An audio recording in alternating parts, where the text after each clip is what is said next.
It's that time of the week again. Sunday, 6 p.m. Welcome to Steve's Place. Anyway, today we're going to basically do a review of last year, a quick review of some of the things that we had happen last year. And we're going to start looking towards the future as we plan for uh, 2024. Uh, Being the end of November, there's a couple of deadlines that are coming up. One would be uh, the registration discount. I think it's currently at 45%, and if you add a second person, uh, you can get 50% off. So I encourage anyone who can to come. And if you also notice in the comments, I put down our caller hotline, and that way, if you want to make any comments tonight, here's your chance to do it. I put it in the comments because I believe that's a clickable link. If I'm mistaken, let me know. Anyway, on a somber note, Dr. Lawrence Kennedy passed away 2 nights ago, and I don't know if you knew Dr. Lawrence Kennedy or not, but he was a longtime Tesla fan. He did a lot of Korean photography work, and he also, he's been living up in Montana, and he passed away at the age of 85. Still gung ho, and just wishing him more time here to do more. And anyway, let me introduce some of our guests here. This is Toby Groats. Toby is one of the founders of the original Tesla Society in Colorado Springs for many years. And we also have Patrick Bailey. And Patrick was the president of the Institute of New Science. Did I get that right? For some reason, are your mics muted? Hey, testing 1, 2. I hear you, Toby. How about you, Patrick? Check your audio.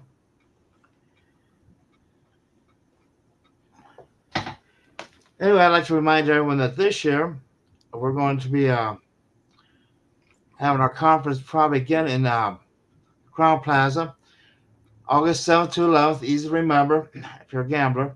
August 7th to 11th at the Crown Plaza in Albuquerque. Like I say, you get a generous pre-conference discount if you sign up now.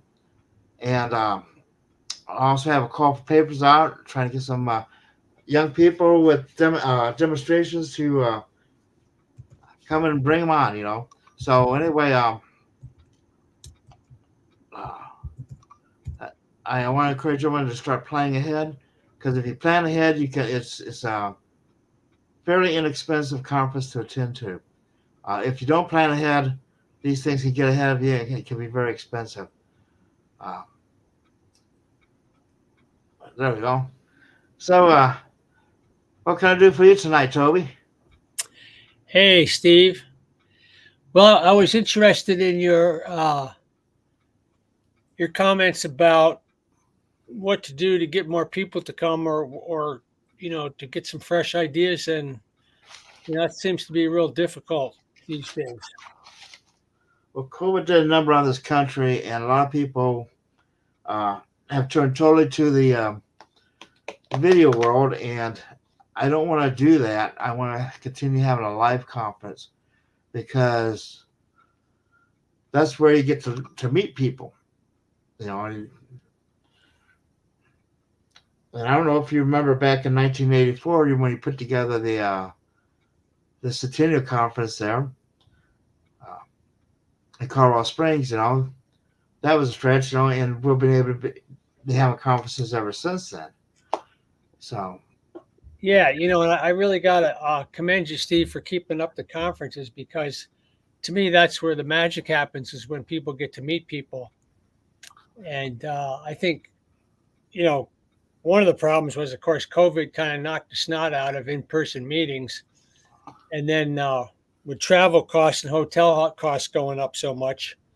That didn't help, but um, no, I'm kind of commiserating with you there on how do you get more new people, new ideas? Because there seems to be a lot of recycled stuff going on.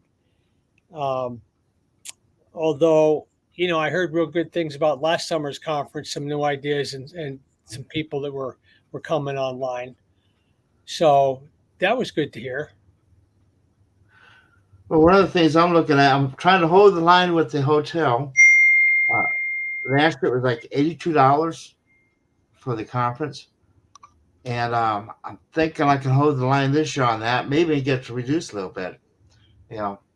Um, but with the free breakfast, if you stay there, and what we have at night, it's probably the most inexpensive conference you can go to. Yeah, I think so. And transportation wise, Albuquerque has two interstates, I-25 and I-40, and right in the middle is Crown Plaza, there where they meet. You have the international airport. You have Amtrak service from California and Chicago. Um, and then we have Greyhound. And so I don't know, transportation wise, I'm sure people can do it. And if you plan ahead, that's the key, plan ahead. You can usually get good rates. I know right now, Spirit is running like $25 specials all over the country. Really. Yeah.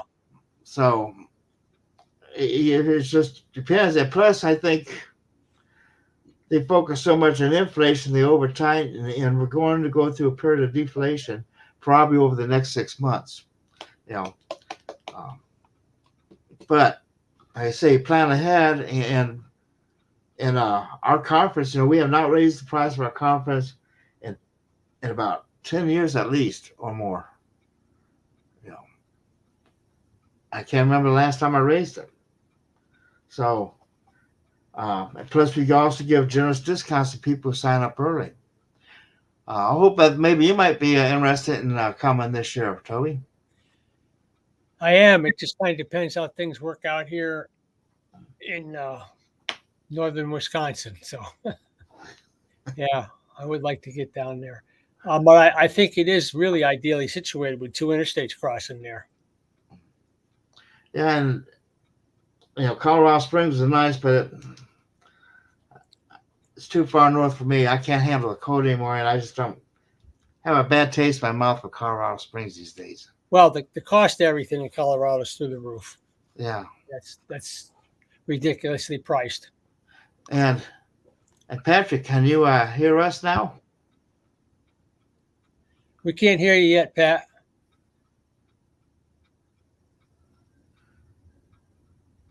Something wrong with that input, mic input. Okay, I think he'll come back. But yeah, I saw somebody here, Steve, looking for information on Terry Stowe from the 1998 Global Sciences Congress. That was the old Dean Stonier set of conferences, but I don't remember any Terry Stowe. Somebody named Justin Bryant just asked that question. okay, what I've been doing is I've been putting all the global sciences congresses up online. I have all of them, starting from like 1987 through 2003, and if Patrick can hear me, he needs to connect his devices. There he is. Yeah, Justin, did you get that? Yeah, I got it. Okay, I think Pat's having problems with his mic. Okay.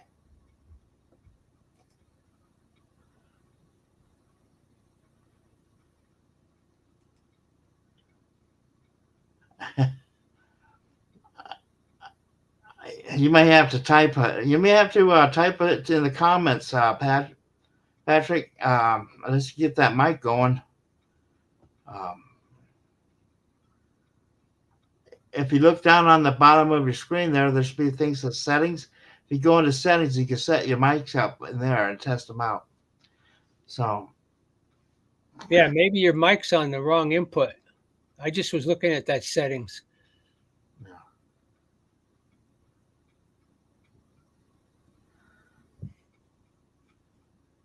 So I don't know, maybe later on this week you can call me up, Patrick, and we can work on this and get you set up right so that we can hear you when you call in. Because we really like to hear you, you know. How's that? There you go. There we go. Okay. Too many microphones. Hi, everybody. Good to see Sorry you. about that. So what do you know? Anything new? Well, I like what Toby said about we have to remind people about what has been done in the past.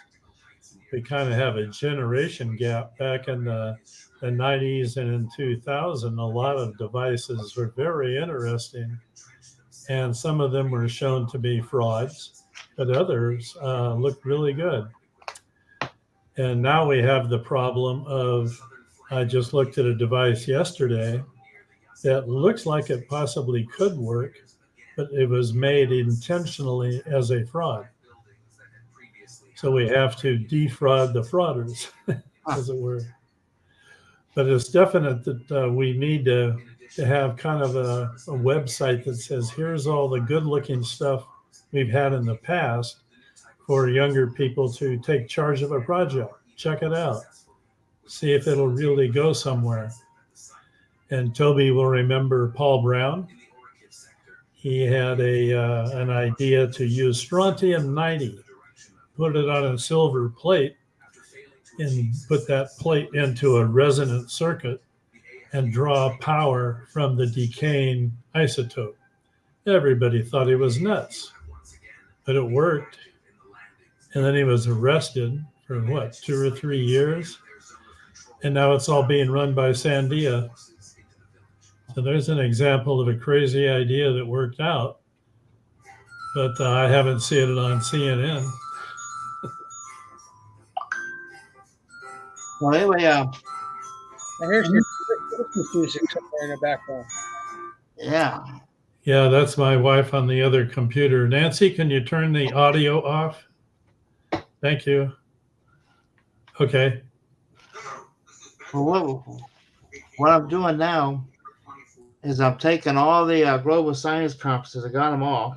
When Backcountry went out of business, Mark was insistent that I get those. And when I was out of town, he worked a deal with my associate, Terry Brady, who's passed away. But so we ended up with all the global science videos. And what I've been doing is I'm putting them all online there. I've got everything up to the 98 Denver conference, and I have 3/4 of those, and I'll be putting those up tonight. And they'll be starting at 99, and I got 99, 2000, 2001. I think there's 2002. Then I will have all the global science conferences up. And Dean was quite eclectic. He had quite the collection there. And some of them are free. The really controversial ones, which are many, are definitely members only, which is $9.99 a month. But if I don't put them behind a paywall, what happens is YouTube comes in and tries to censor everything. And I've already been censored 3 times already, you know. And I can't afford to lose the YouTube channel. I mean, there's too much good stuff on there. It's the only way of putting the stuff out in public and not having to pay a fortune for it, which I don't have because I'm on Social Security. You know how that goes. And so I encourage everyone to get up there, watch those videos, and on our page, on one of our pages here, if you see like that the guys looking at a computer, there's a yellow box. Well, if you go up to that box, then you have a conference directory. So if you know what conference you want to look at, you click on that conference, and it brings a playlist for all the videos in there. And also the speakers, if you know your speaker, you can go in there and click on it and bring them up. And so that's one way of getting around there and figuring out what's on there. Then you have the whole channel. And then plus you do search on YouTube and everything.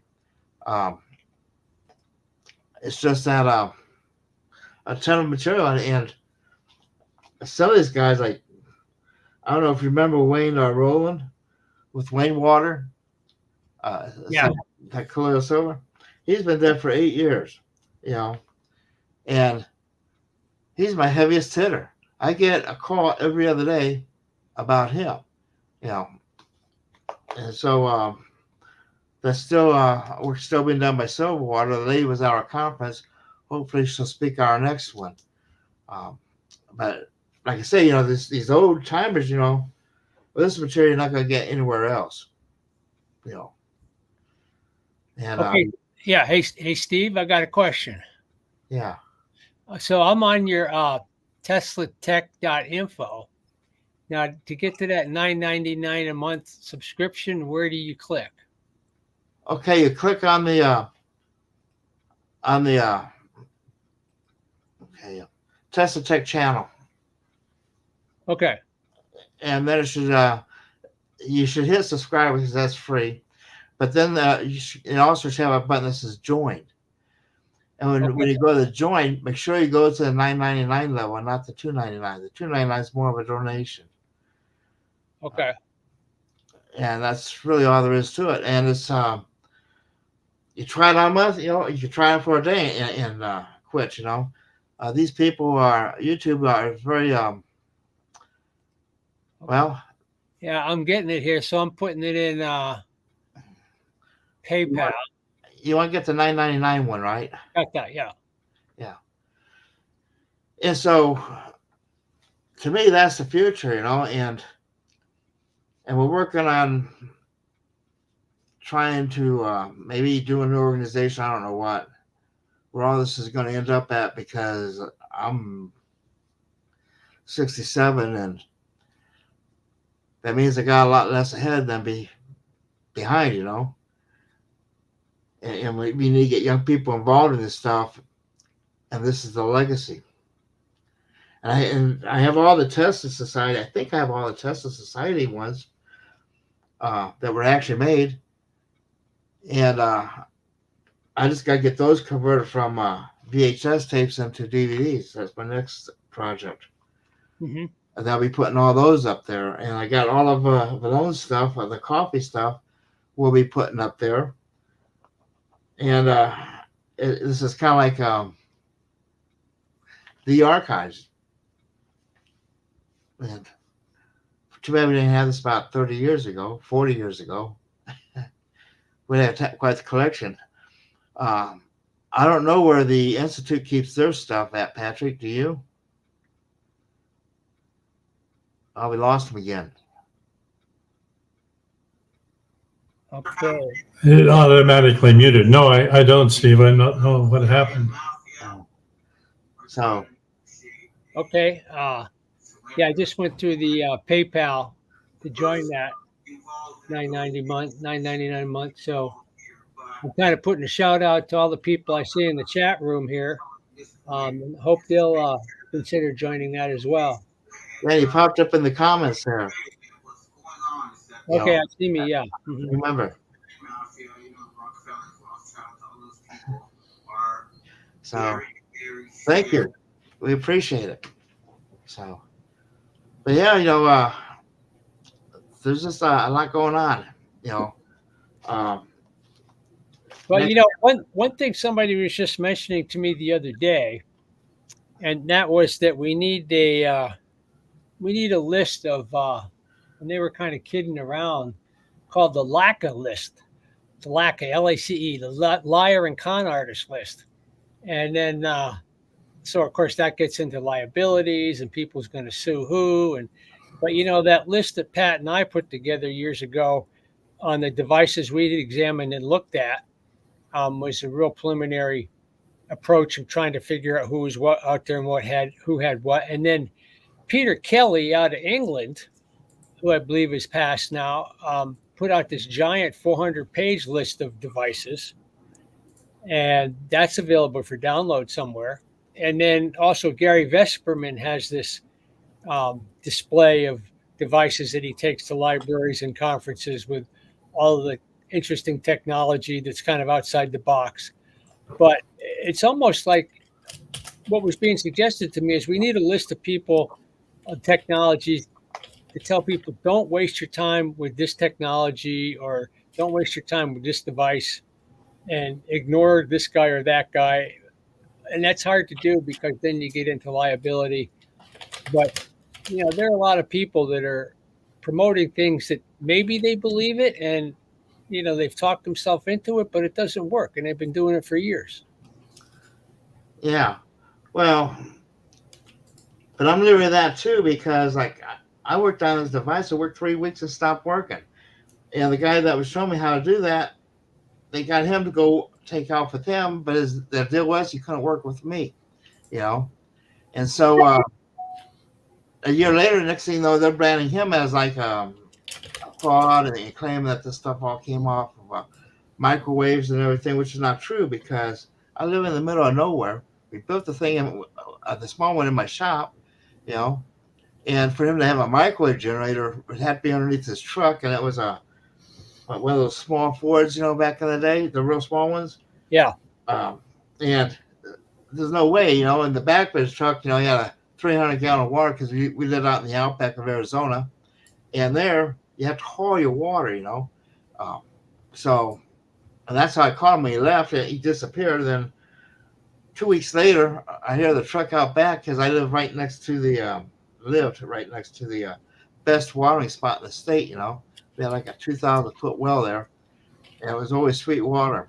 And I heard go out there, and he's there. He told me what's going on, And then after I saw what they were calling him, fraud and everything, I wrote a letter for the internet, and then he called me up and thanked me for that. He said they built bigger ones, but they kept running this 3-week problem, and they could never figure out the 3-week problem. Why does this stuff quit after 3 weeks? So you can't really call them a fraud because it worked for 3 weeks, but it was our problem is we saw it working, and we thought, wow, we have something. Well, we do, but we don't. So what was I saw your write up on that. What was that technology based on? What was it doing? Simple motor generator, battery, driving a 3-amp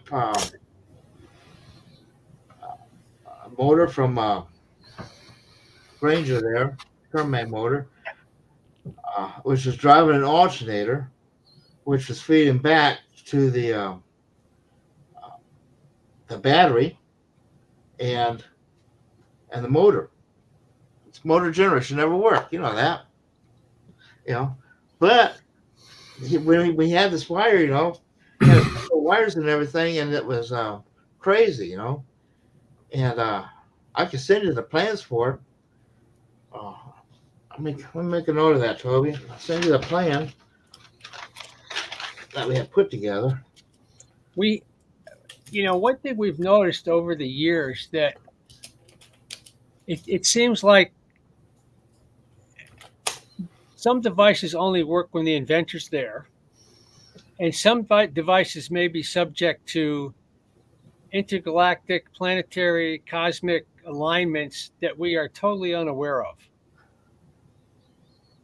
Well, this worked when he wasn't there, Mm-hmm. So then it's almost like, would it work in another location, or would it work at the end of the month? Is there something going on with planetary or Earth energies that might have caused it to work and then stop working? Well, remember Sparky Sweet, he had a device that would only work when Orion was rising in the east. And that was found to be because that's when certain radio frequencies from the center of the galaxy were blocked. So we didn't have interference. Hey, that's great. I never heard that before. That's very interesting. Yeah. Yeah, we a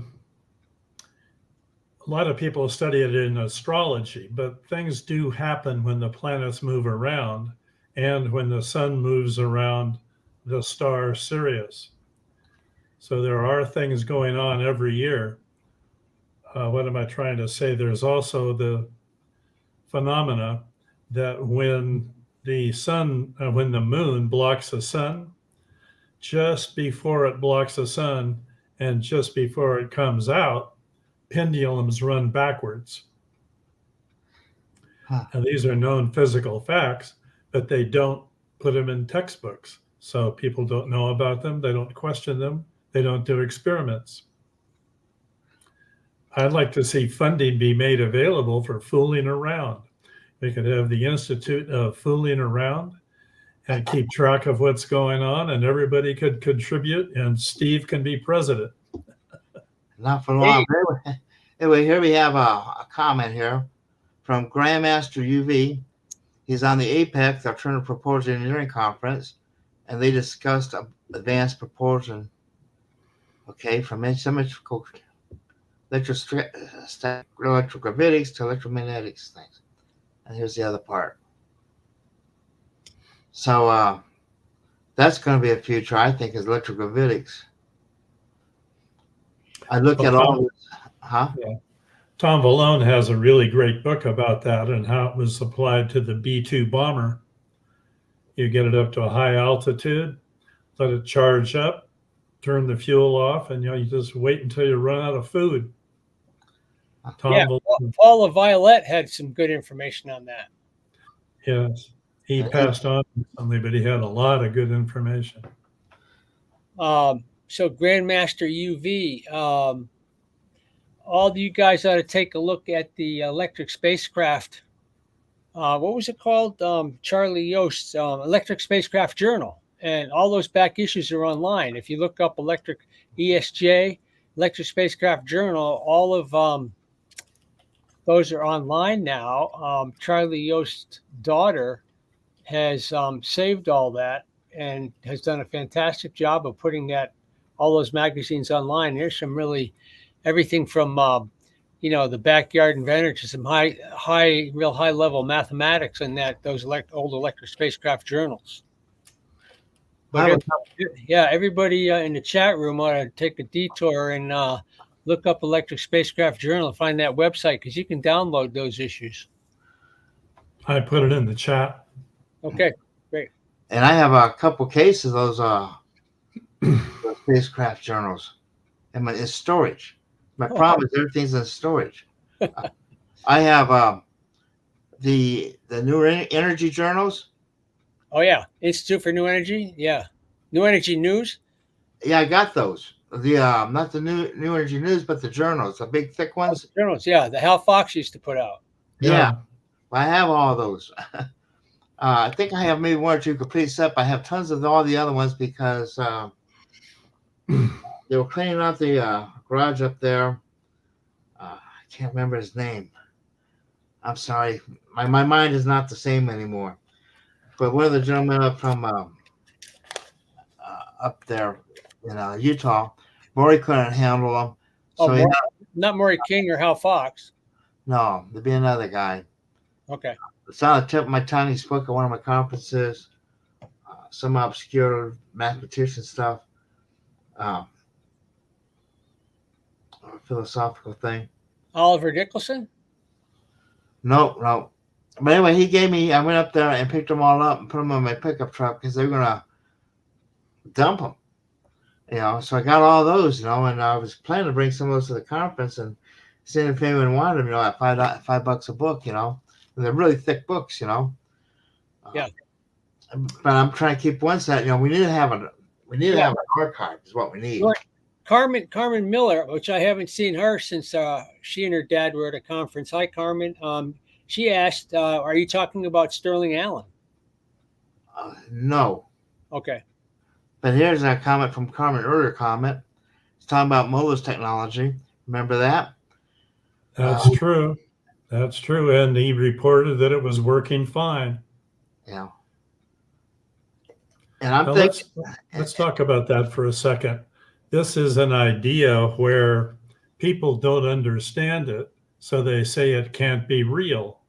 And then they try to model it with mathematics, which is stupid because they don't understand what's going on. The only way to understand is to do experiments and then from the data, put together a mathematical model. So we need the tabletop device that works. That's what we need. And thank you, Carmen. And then Paul Gemeter, he talks about Ed Skilling. He's one of the videos I've been releasing.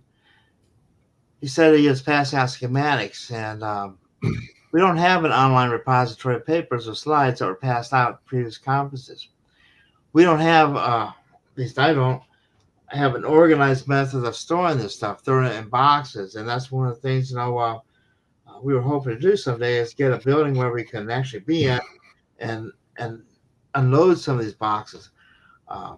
If we had a place where we could store these in an orderly manner, we could probably scan everything and get them online eventually. Well, Toby and I were talking about creating a new organization, asking for funding, and use that funding to scan in papers and journal articles that we say to, so we could have everything in PDF files. Yeah. Yeah, take all the conference proceedings and all the journal stuff, and all of us have shelves full of stuff that should be scanned. Yeah. Here's an example. Yeah. That's the latest issue.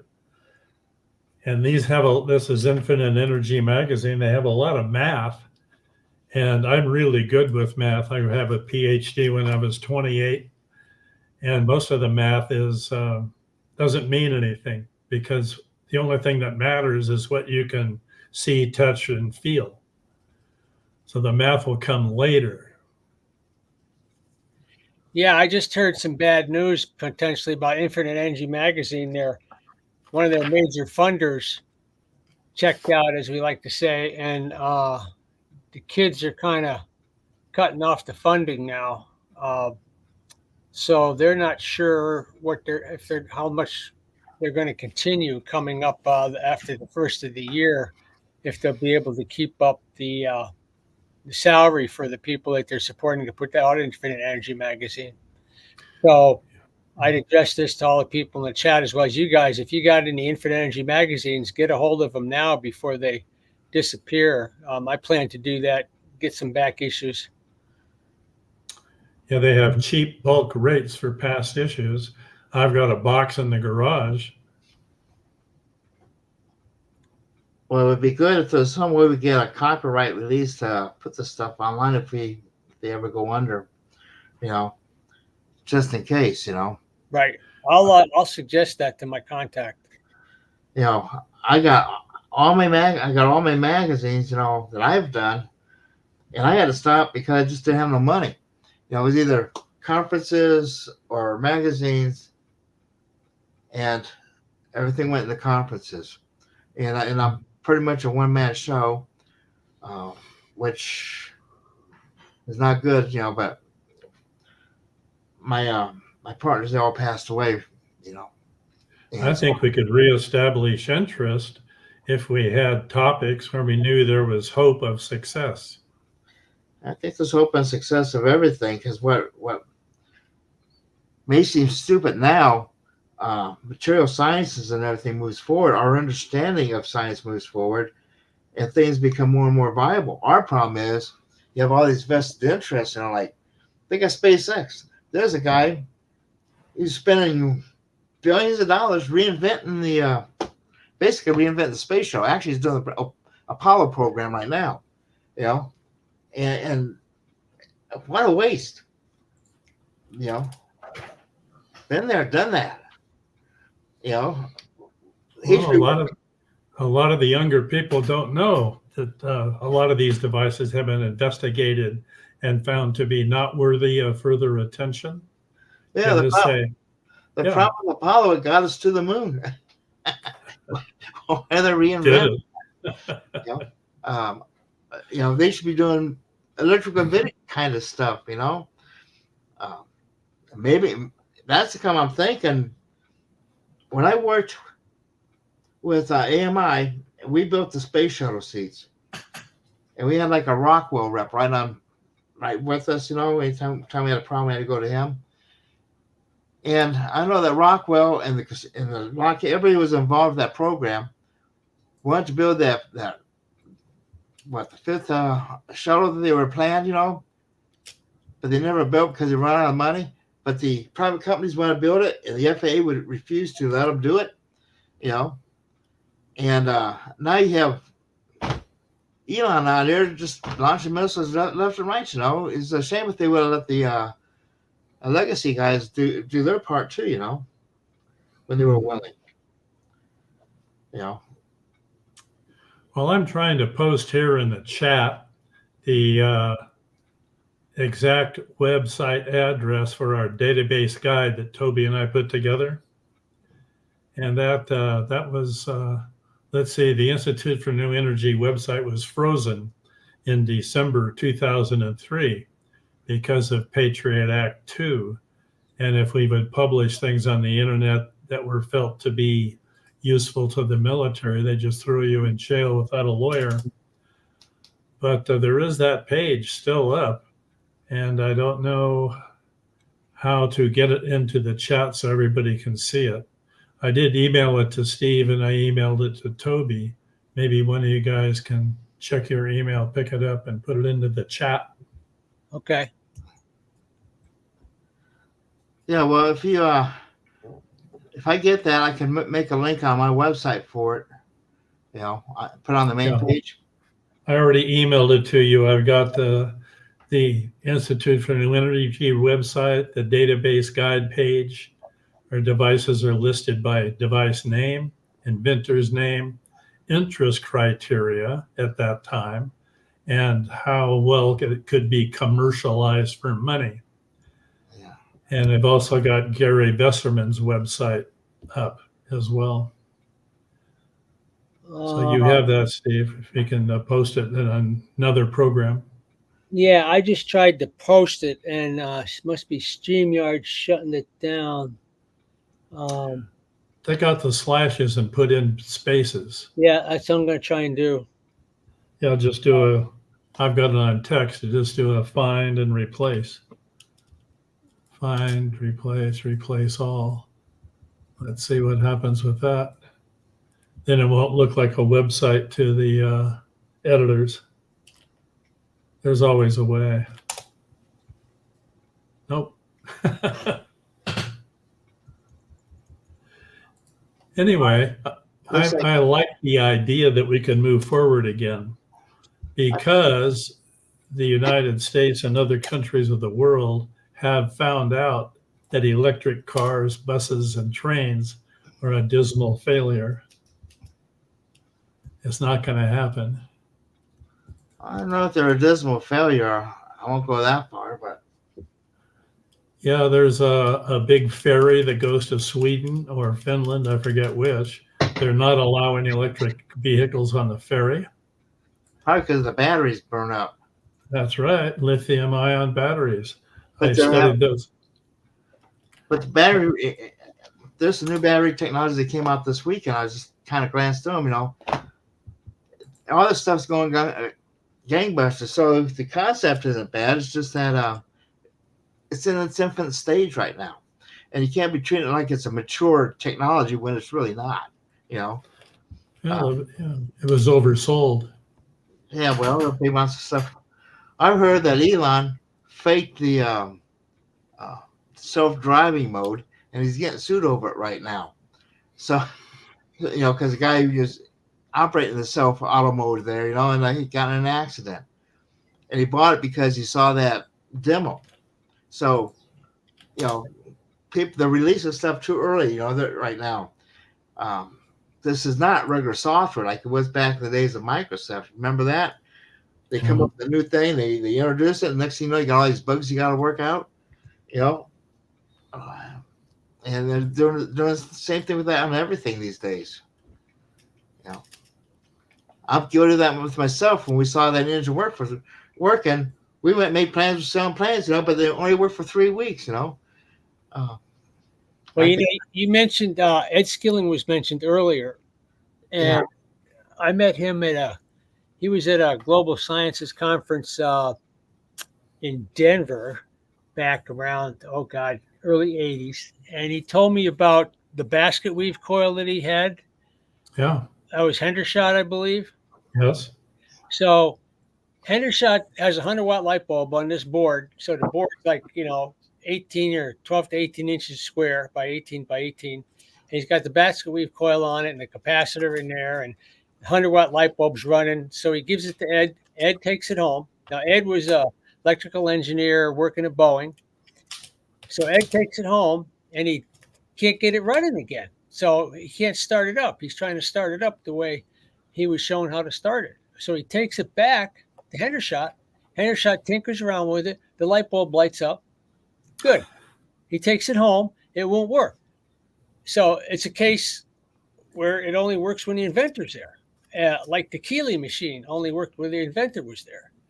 So there's a number of those types of cases. Just wanted to stick that in because Ed Skilling was mentioned, and he was one of the, the founders of this whole movement back, the era of the Beardens and the Jerry Gallimores and the Bob Butliches and Andrea Puhariches and all those early guys that were studying this stuff in the 50s and 60s. And then they founded the United States Psychotronics Association. But that's the past. And these guys were engineers and they saw all this stuff happening and passed it on to us. And now we got to try and figure out how to pass it on to some new people to take a look at it with guidance of, hey, don't waste your time looking at these devices because we've tested them, we've measured them, and they do not work. Well, I'd like to remind everyone, I put my email address, steve@testedtech.info, by my name. So if you're looking to contact me by email, I noticed you mentioned that, Carmen. That's my email. And drop me a line here. And she says some kind of prototype she wants to show.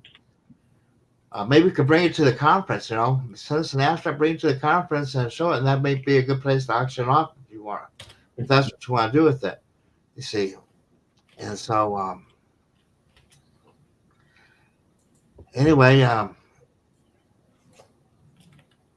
like I said, we're looking for hardware. And even the basic stuff, basic Tesla coils, would be nice. A lot of guys who are watching this right now have never built a Tesla coil. You can imagine that. But it's like each generation has this thing that it focuses on. Like you had like the radios back in Tesla's day, and then you had the spark things, Then you had the hot rods, in the 40s and that, and then you had I don't know, Tesla type technologies, start making a comeback probably in the 60s now with alternative energies and that, and we need to get people back to hardware because it seems like everything with the software now, and people are so involved in the computers, they're trapped. They're trapped in them. So, and as a side note here, the gentleman who went up to the moon there, the one who's starting noetics. Oh, yeah. Institute of Noetics. Who was that? He was an astronaut? Yeah. Man, it's on tip of my tongue. Edgar Mitchell? Yeah, Edgar Mitchell. He spoke at the conference in '98 in Global Sciences.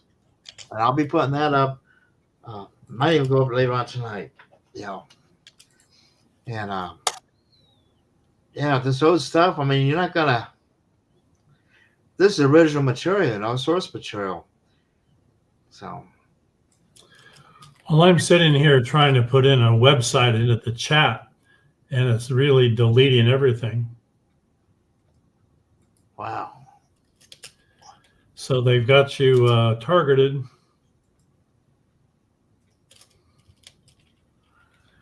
So I see Carmen Miller says, I have Bill Wysock's entire collection. Is that Wysock? Bill Wysock? Yeah. Tesla coils? And Bob Bigelow. Is that the Bigelow that's in Vegas? That name sounds familiar. Well, Bigelow has a space company. I wonder if it's the same Bigelow. Probably. Here in Vegas, He started noetic. Oh, that must be noetic science. Yeah. So maybe he started noetic sciences with Edgar there. No, Eric. Okay. And this is Justin. He wants to know more about Terry Stowe and the strategies for surviving the New World Order. You know, Get that's a back, new world order every day. well, back in '98, it meant a different thing than it does today, I guess. And if you remember when, George Bush Sr. come out and talked about putting together the New World Order, uh, I don't know if they were bringing it out in the open or if he just didn't know what it really meant, you know. Well, this is what happened in the early 90s with Patriot Act 1 and Patriot Act 2, which were a direct result from the knocking down the buildings on 9/11, which was all pre-programmed, set to go, and it took 4 or 5 years to execute. So it's all about financial control. And the United States right now is running out of money. Other countries don't want to buy US dollars. You've heard of the BRIC nations, Yeah. Brazil, Russia. So it's a perfect time for some of these new energy devices to be revealed to make up the energy difference. And Toby knows that there's a lot, and Tom Malone knows that there's a lot of US patents that have been classified, thousands, because they were thought to be more important for the US military than for somebody in the Mideast. So this could lower electricity bills all across all the countries in the world if some of these things were released. So we need to make it happen. Right now they're classified. Yeah, I'm just seeing Treho 418. Do you guys think we need to take consideration the energy grid of the Earth, real-time magnetic pole position, etc., in these kinds of ether experiments? And there was a guy named Bruce Cathy who wrote a book called Harmonic 666, I think, that talked about the energy grid around the planet.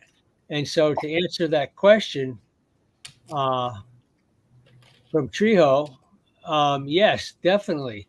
And that goes to the point that Steve was making about his machine that he worked on. You know, the energy grid of the Earth, what Pat was talking about. What was it, Orion, Pat? Yeah, when Orion is rising at sunrise, Okay, I got to the write that down. it's a very special time. Goes all the way back to Egypt and before the myth of Jesus. And if you think things are crazy right now, you know, it looks like the sun is getting ready to flip its pole a year early. So it's going to be next year instead of 2025. You know, and they're starting to see all these sun. In fact, you think it may be starting already. And that's coming seeing all these sunspots and everything else going on right now. In fact, we're supposed to be in the middle of a solar storm, I think, today or tonight or tomorrow. Well, we have no idea how many years it's going to take for that to happen. And of course, everybody makes it sound horrible so they can get funding now instead of later. Well, it happens fairly. It's like every 11 years or so. You know, it's just a pretty quick thing. You know, but that's where you get your sunspots and everything from. It's part of it. It's part of that. You know, and I was just reading, doing a quick read on an article on the solar maximum coming early. You know, and well, if the moon affects people, I'm sure the sun affects them even more. You know, and so who knows? And then let's see what else we got. We got a lot of. Okay, what are the classified technologies? Well, the nuclear battery power, that was Tom Brown, Paul Brown rather. Remember him? Yeah, Paul Brown. New cell. Right. You talked about that before. He had promising technology and it was classified and he was shut down. He wasn't so much shut down as he was dying that car crash there. Yeah, well, he died in a car crash while he was racing. He had a very beautiful wife. He was supposedly racing his car at 1:30 at night with a seatbelt that had been cut almost all the way through. So if they want to take you out, they will. And the last thing that anybody wants to do, listen, guys, wake up. You never want to patent a device in the US Patent Office. It will probably be classified. You need to go to a country that has a monarch, like Dubai or Saudi Arabia. I don't know if I go to that extent. No, I would. Just for the whole world, yes. Otherwise, it's going to be taken, put in a safe, and somebody will bring it forth in Brazil in 5 years and say, "Oh, look what I found." Well, you have more protection as a trade secret than you do as a patent, anyway. That's very true. So, and yep, and a lot. It's first to market and trade secret. So trade secret be the way to go, and don't ever tell anyone everything. They're not play poker. Hey, I think I've solved the problem. Which one? Getting a website on the chat. Oh. I just posted a book for Treeho 418. So you guys got to look up Bruce Cathy. He was from New Zealand, and he wrote a book, Harmonic 695. And that would be Adventures Unlimited. I used to carry it. Yeah, the energy grid, Harmonic 695, the pulse of the universe. So his books address the energy field of the grid. Well, the Earth does have rivers of energy. That's been well documented and a lot of videos out on that. So the idea is you might build a pyramid complex in location A, works just fine, like Giza Plateau used to. And then you build the same thing in location B, and it's not going to work at all because you don't understand the physics, why it has to be in location A. Yeah, somebody mentioned earlier in the chat that Tom Bearden was talking about sometimes a device running conditioned the area in a certain way, and then it would only work in that area, I guess. That is true. Yeah, they said Tom Bearden mentioned that some devices would work only after the device conditioned the area. If they were moved to a different place, they stopped working. Yes. And there's also something going on about the potential energy between the ground and the sky when you have, what's the right word? Thin, tall towers. Like if you envision scenes of palaces in Arabia, these big, tall towers sticking up like that may cause an energy flow. And why houses in China from the 1700s have the roof flip up at the end, that's not because somebody said you had to do it that way. That causes an effect. We just don't know what it is. People like it. So, Toby, this gets down to the shape power and the guy that lived in Arizona. What's his name? Dan Davidson. Yeah, Dan Davidson. Yep. Yeah, how shape can create power because of the fields where we are sitting.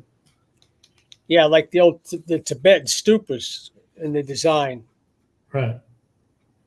Yeah, there's all kinds of wonderful things to study, but we need, if we can generate funding through a fund me to review the past information and Steve's old Tesla magazines and how Fox's old notes on cold fusion, which is really low temperature fusion. We might be able to revive some of this technology. The US economic situation demands more energy, and it's going to come from coal and oil unless something else is released. And if all this stuff can be put on YouTube and searchable files, that'd be even better, because I'm sure we can make a lot more correlations than it can manually, But I would take it if it was on YouTube, search it, then go through all the searches manually, because I don't trust AI. That's our coming boogeyman in the future, artificial intelligence. Yeah, I asked AI when ChatGPT first came out. I downloaded the app and I asked it, well, what's the origins of consciousness? Couldn't answer. What's the origins of matter? Couldn't answer. How do you find the resonant frequency of a Tesla coil circuit? Got it wrong. I deleted the app. Yeah, well, wait until it gets really smart, and then it can think that it's in control. I mean, I don't know about you. If you have a problem that you create manually, you could create 1,000 times faster on computers. And I don't trust computers, so if anyone's ordering anything on my website, and you're using credit cards, don't believe that it's accessing your account, because what it does, I take that information, because it gets to me in the secure mode, and I redo the invoices, and I manually input the proper amount in a credit card machine. So I just don't trust computers to do it right, to figure out all the discounts right and everything. Because we give a lot of discounts out, and I want to make sure everybody gets theirs.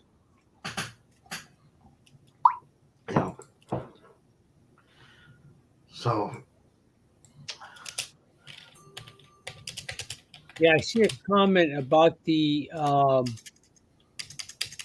shape power, Victor Grebennikov, the shape of some Intex carapace to levitate the craft. Is that, I'm assuming that's the guy in Russia that was claiming he got levitation? Yes, and Dan covered it in the book Shape Power. The Violet covered it, I believe, if I remember right, a couple of conferences back. And in one of my back issues, Dan wrote an article about the insect wings and the experiments they did with that. Yeah, I had heard that had been proved not to be true. Nobody was able to replicate that work. That could be true. It's outlandish to think that you can take the scales from beetles and make a hoverboard. Right. Yeah, but this is stuff in Russia, and there's a lot of material, like, the Violet, believed it. Well, in my personal view, there's a whole branch of so-called physics that is based solely on publishing and is absolutely not true, but people believe it because they grew up with it. So they think, oh yeah, you can't go faster than the speed of light. Therefore, ETs could not come here from somewhere else. Totally wrong. So you're going to have to adjust your thinking in a lot of these different ideas. Yeah, well, that's what you just said, Pat's, because like we see that relativity theory and quantum mechanics have a lot of assumptions made that are unprovable, that the whole philosophy, the whole science is based on. Right. And there is another organization where they get all the same equations without using that you can't go faster than C. Sort of a holistic approach. But what I'm getting down to is people publish stuff and other people believe it. Yeah, but so then you get stuck. But a couple conferences ago, when Paul was still alive, I believe he brought a video and showed it at the conference. He was supposed to. I don't know if he got around to do that or not. You know. Yeah. But it'd be online because I have all those conferences online. So I have to go back and look and see. But you know, the guy, I don't think he's alive either. I think it's his family that's carrying this work on right now. But just because someone hasn't been able to replicate it, because that machine I built, I only know about 2 or 3 people who are able to replicate that, you know? And it's just, that's what makes this stuff so hard. Because you might see it, but they may not be able to replicate it for whatever reason. Some could be just shoddy workmanship.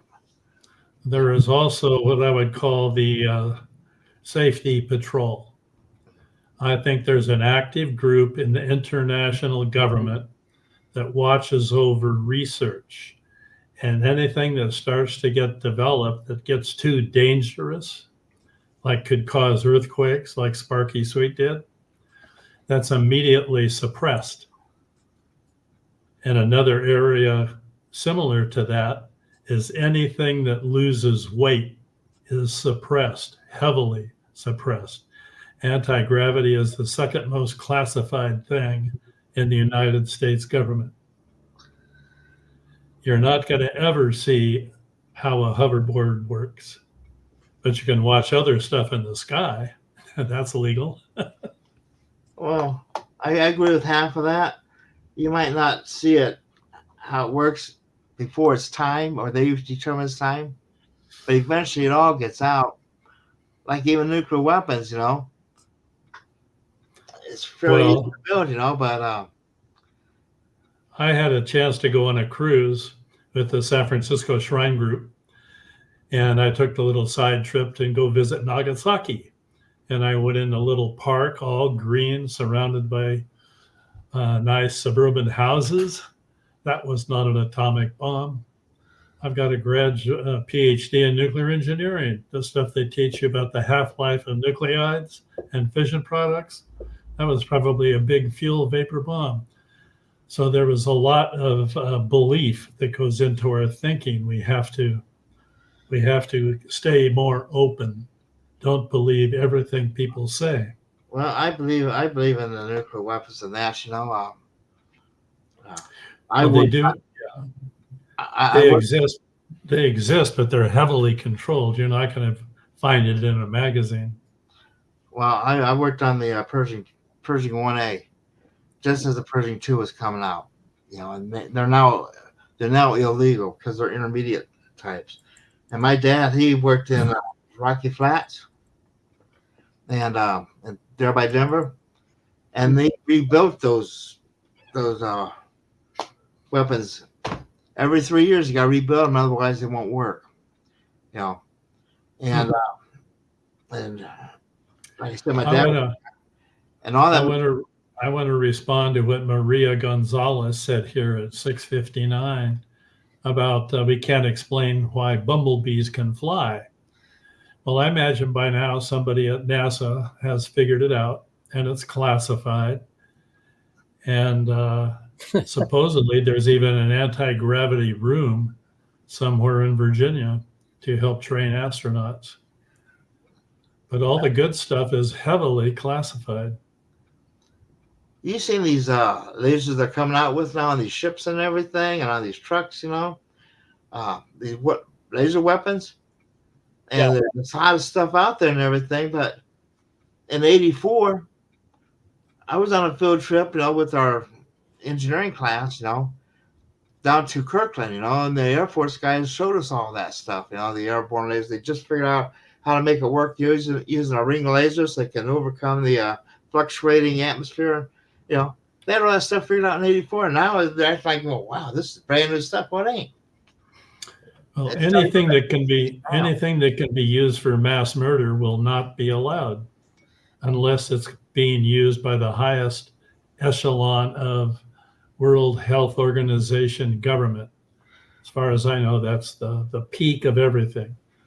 What the U.S. thinks, what Russia thinks, doesn't matter. It's the World Health Organization.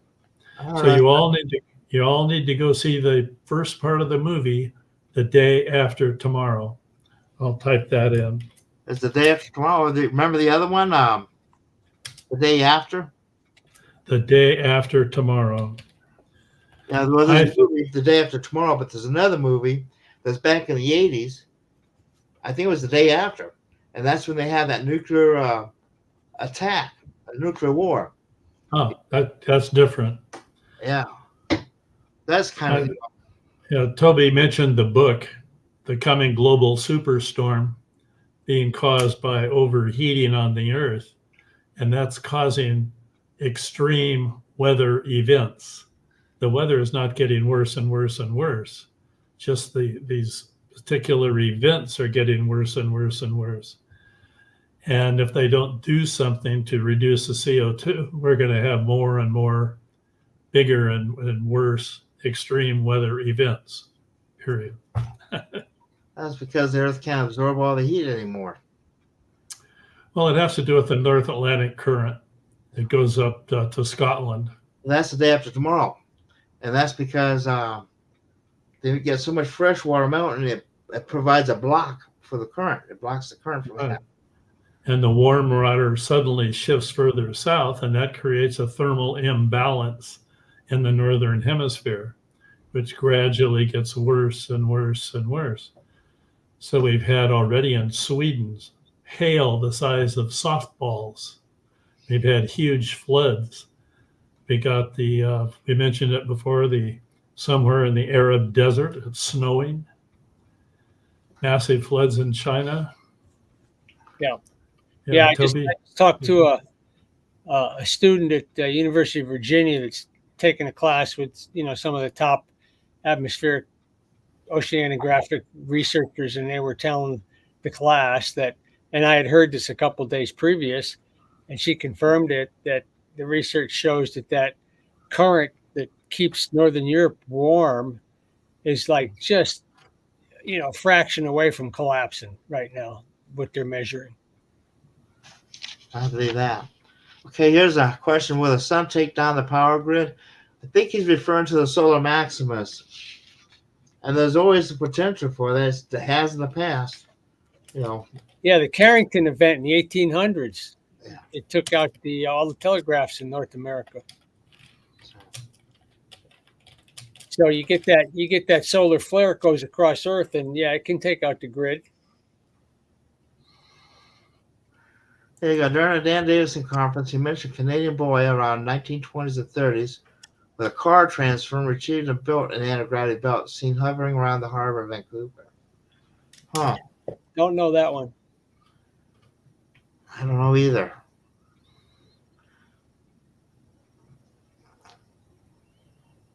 I have to see if I have to look through it. I have his book, Shape Power, and we do sell it, his latest one. And he combined a couple of his books into one. And I have about 2 cases left. And so. Well, I think we're seeing a lot of advanced souls showing up in live bodies. People that really want to help society. They want to bring in new technology. They want to make things better. But there's a huge block with new souls that are just into greed, sex, and power. And they will block anything new because they want to control it. So it may be that things have to get a lot worse before they turn around and start to get better. But in the meantime, while things may be getting worse, we got to remember we got a conference coming up. Yes. And we can't dwell on the end of the world here.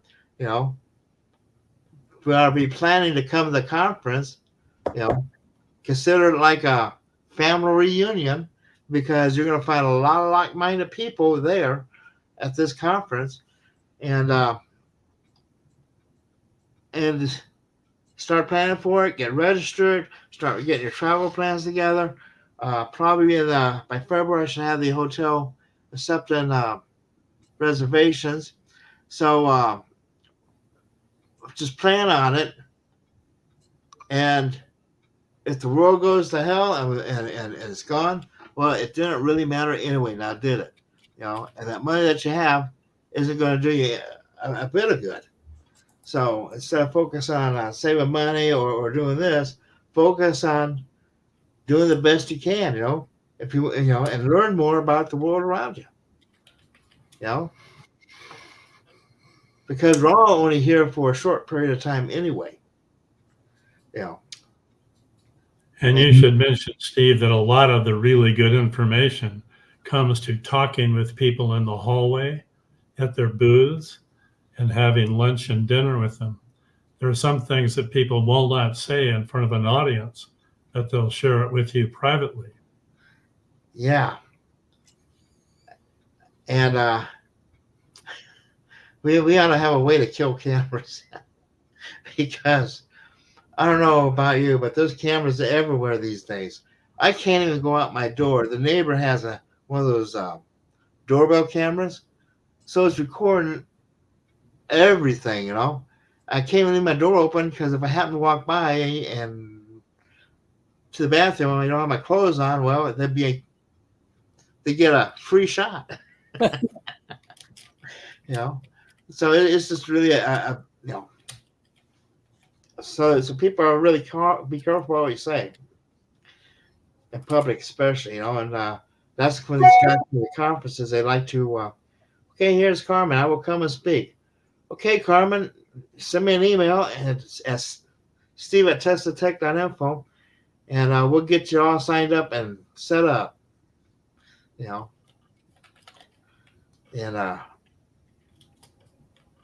it'd be good to have you on board. Oh, no gov, no secrets, and no secrets. Yeah, it looks like some of the people on the chat are worried that we are, what is it called, agents, disrupting the group. Where the agents now? Where are the agents now? Yeah, right. Oh, okay. We're a suspect because we know more than somebody else. Yeah. But that doesn't mean we know it all. I mean, I've got a killing device parked outside. I ride it every day. I could mow down hundreds of people, but I don't. Right. I wouldn't worry too much about these people because with what they got, back in 2000, they had the ability to intercept every electromagnetic transmission on the planet and store it, and they go through it all the time, How many if people you're worried about privacy, forget it. You've done lost. Yeah, it's too late. They know. Just be honest. Have high integrity and be honest. And they got everyone carrying these monitoring devices anyway, called a telephone, our cell phone, If you really want to worry about something, figure out why it is that anything blue was not destroyed in Lahaina. Yeah, I was reading about that. That's interesting.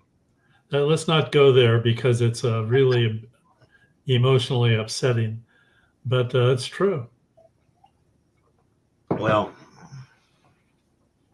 I was when I was working in the power industry, they were working on a quote for the NSA server farms up in Twin Falls, Idaho, and I've been in those server farms. They're huge, the amount of energy that they take. Well, they wanted 6 1,000 megawatt gas plants. So you're talking about 6 gigawatts of power just to run that server farm. And think how many server farms they have like that. So, they can they're collecting every bit of information that's going across the grid. I don't care whether you got Telegram or you've got Signal or you've got whatever. It's all going in their little computer and it's getting crunched on. Well, for the three of us, it's too late. They know what we're doing. Yeah. That's why there's no sense hiding it and being worried about it. Yeah. I've been to lots of conferences and UFO international conferences, and a lot of the spies are interested in what we know because they want to tell their bosses. It's not about control. It's about they want to catch up to us. Yeah. Right.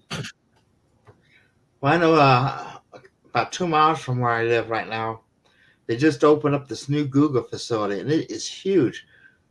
Probably about 4 or 5 acres of building, and you have these huge cooling towers. They have a substation on site. They brought in a main transmission line. It took them about 3 years to build, you know, and the very few people working, and it's all computers.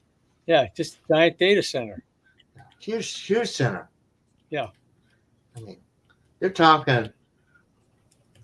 These are probably about 5, 6 story buildings, and they have these about 4 or 5. You have these cooling towers, and then they have all this backup generators there. Plus they bring in the main feeds, in from Lake Mead there. So, Yep. and this is across the road from where Thornton Thioco used to be at. Remember back in, it must have been probably about 88 or so, when they had that big explosion here in Henderson. Took out half the city. And Morton Thicol rocket plant. huh? Morton Thicol rocket plant. Yeah, the ones that built the shuttle. The shuttle, but the shuttle boosters. Shuttle boosters, right? Yeah, and there's a reason that they got a premium price for their stock from Rockwell, because Rockwell most likely caused the problem because they're the prime contractor. And from what I hear, they had an unlicensed operator assembling it, and he dropped about a foot. The I don't know, tube there, and that's what caused it. Because it crushed the seal. And had they waited another hour, it probably would have worked. But it's just one of those things that happen. I remember that. Remember that? Yep. And the seats survived. We worked on the seats. Well, yeah.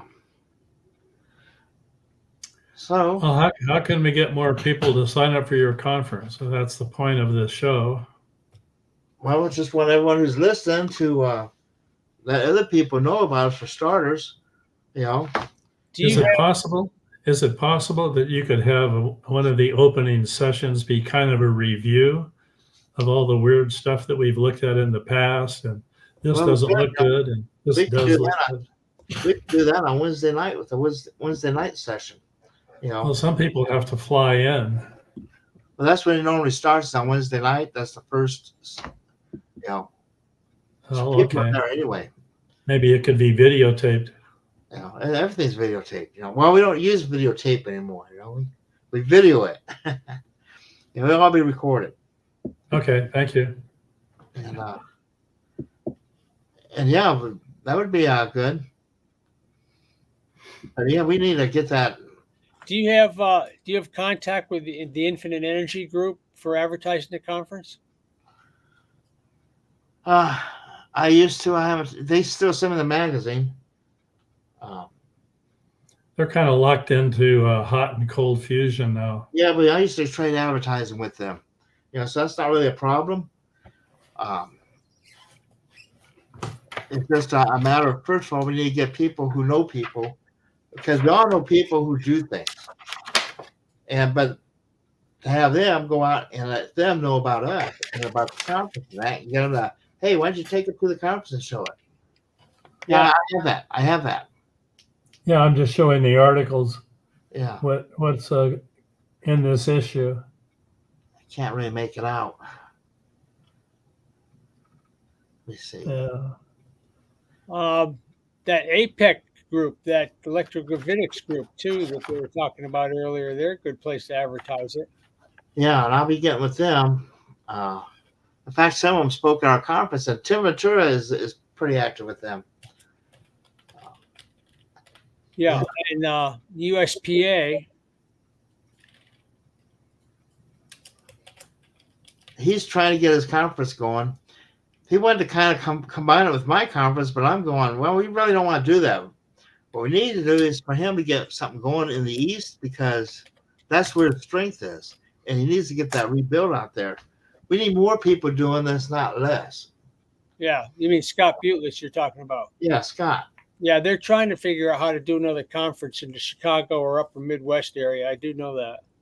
Yeah, well, I told him the first thing he needs to do is go to the Chamber of Commerce and put out a request for bids and see what people are willing to give him.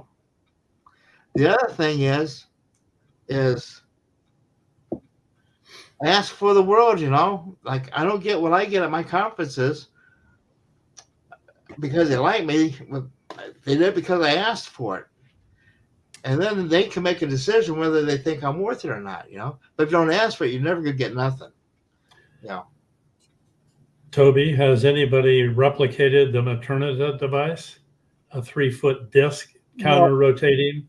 It just generates 10 kilowatts on a table. Not that I've heard of. Nope.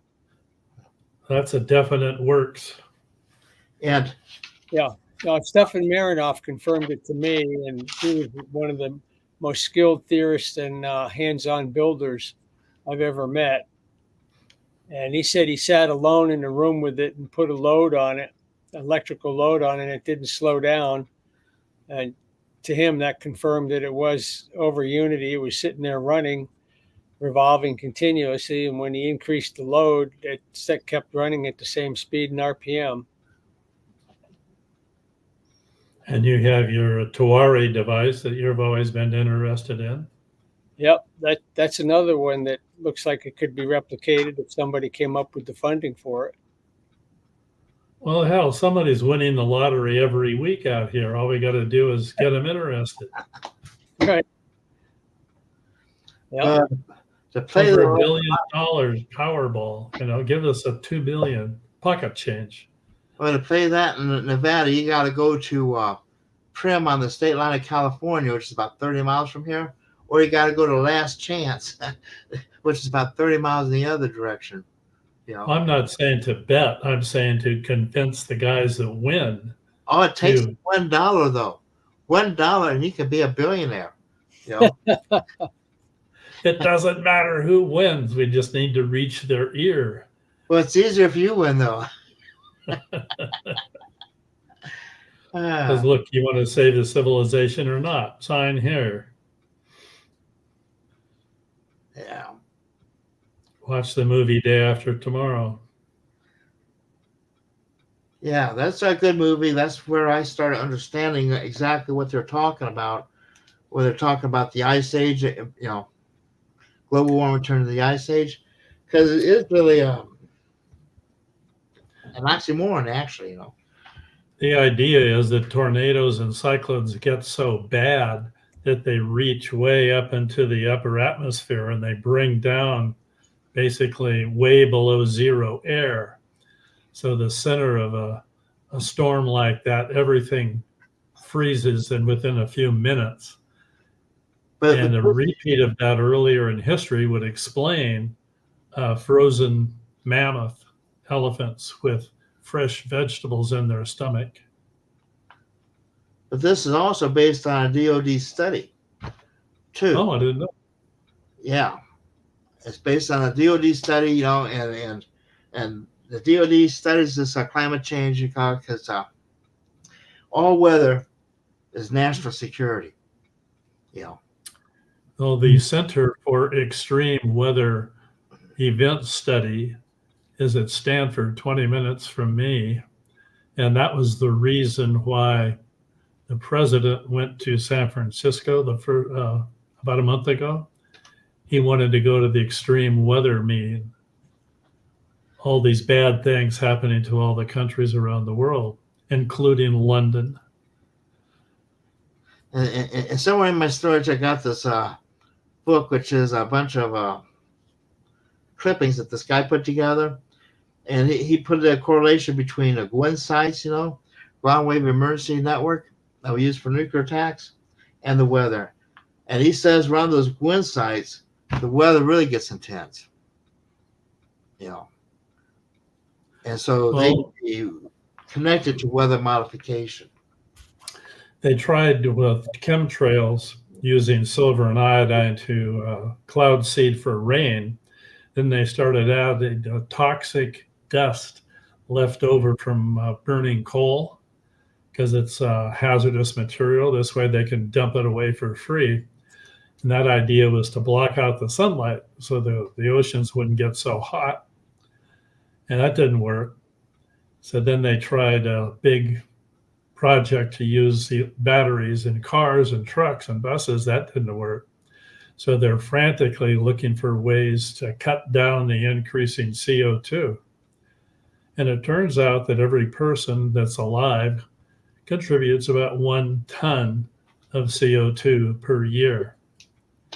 Now, if you could somehow cut down on the number of people, maybe. Oh, that's right. The president, what's his name here, said that depopulation is now one of their highest agendas. Thank you very much. I don't know where I saw that. I haven't seen that. But I have seen where, like, one of the biggest contributors is cattle. But you can, if they would change what they feed the cattle and the way they feed them, it would dramatically reduce the carbon dioxide and the methane and that. And at the same time, in some cases, like in England, they're finding it restores their pastures by just changing the way they allow the cattle to feed, you know?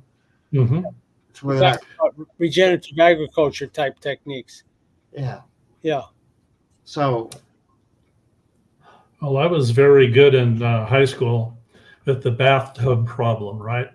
You got water coming in so many gallons per minute, and then you wait 5 minutes and you open the drain and you got this much water flowing out. So how long will it take for the tub to be empty? And that's how I made friends with the girls in high school, because I was really good with that kind of math. So the same thing here. You could model the buildup of all the carbon dioxide, and then people come up with these ideas to cut it down. I don't think they're ever going to get it to come down at all, because the increase per year is much bigger. Where's my hand? There. Much bigger than any decrease that they could make. It's like a runaway condition right now. Yeah. So Toby, you need more blankets. Yeah. I need more blankets up here. And we just got 2 inches of snow today. 2 inches. Oh, we're in this about 65 to 60 here around San Francisco Airport. How about your weather, Steve?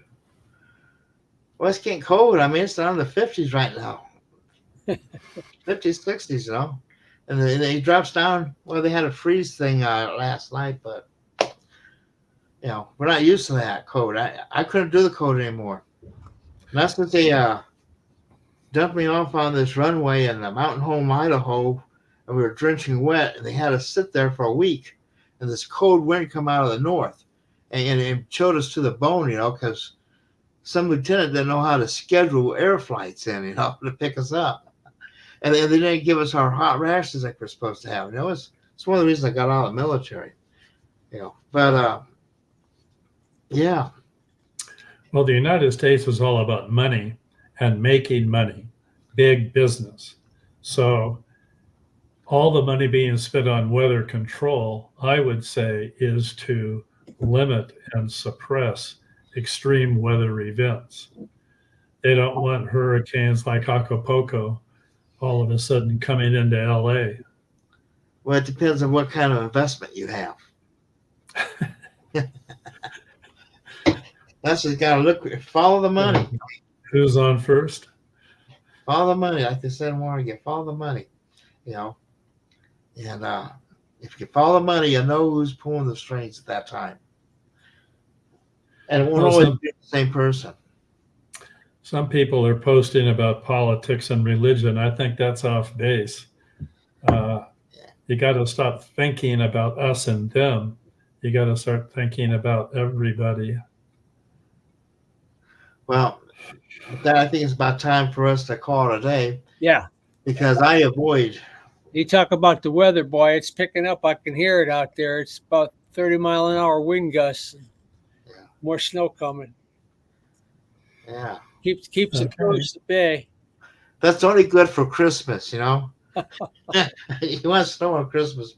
Better than that, Forget it. Anyway, Okay, Steve. Yeah, good night, everybody. Thank yeah, you, Steve. yeah, and Pat, and maybe I see you both at the conference. Toby, I hope we got a paper in. And Pat, you too. I mean, I think you'll have a great time. It's like it's almost like a family reunion. And, Well, hugs to everybody, even on the chat. and that's one reason I try to keep the same time, August 7th to 11th. So, Got a good check coming. okay. Okay, thanks, everybody. Okay, now I'll talk to you guys later. You bet. Bye. Bye. Anyway, I just want to remind people one more time, we have our YouTube channel you can sign up for. We also have a call for papers out. Get your abstract in. Time is flying. And sign up for the conference. If you have any problems, call me, 520-463-1994, or send me an email, steve@teslatech.info. Our website's www.teslatech.info. And I'll see you all next week, and you all have a good day. And I'll see you all next week. Thank you much.